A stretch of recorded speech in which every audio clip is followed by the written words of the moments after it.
Hello అన్నలు, welcome to my channel ఆరుస్మాన్ driving blogs. ఈరోజు నాగపూర్లో బండి దిగుమతికి పెట్టినాం. ఇక్కడ దిగుమతి అవుతుంది, మీకేమో ఇప్పుడు లెక్క చెప్తా. బండి మనం దిగుమతి పాయింట్లో పెట్టుకున్నాం. ఈ లోపల మనం ఇది కిరాయి ఎంత వచ్చింది ఏంది అనేది లెక్క చూసుకుందాం. ఈ లోపల మనకి టన్నుకు వచ్చేసి 2100 కిరాయితో పాటు మన ఖర్చులు అవి మొత్తం చివరిలో చూసుకుందాం లెక్కలు. ఇప్పుడు ప్రజెంట్ మనకి ఇక్కడ ఎంత కిరాయి వచ్చిందో అంతవరకు మనం లెక్క చేసుకుందాం. 2100 ఎన్ని టన్నులు పడ్డాయి మరి బండిలో? 30 టన్నులు వేసుకొని వచ్చినాం. 30 టన్నులు ఇంటూ 2100,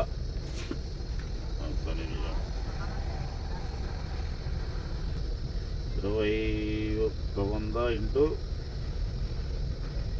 30 టన్నులు 63,000 రూపాయలు కిరాయి వచ్చిందన్న దీనికి. సరే, దీనికి ఖర్చులు ఎంత అయినాయి ఏంది అనేది మనం ఖర్చులు రాస్తాం.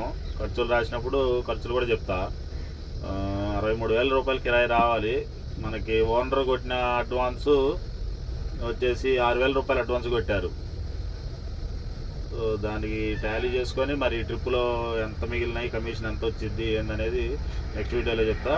ఓకే ఫ్రెండ్స్, మీరు మాత్రం మర్చిపోకుండా సబ్స్క్రైబ్ చేయండి ఫ్రెండ్స్.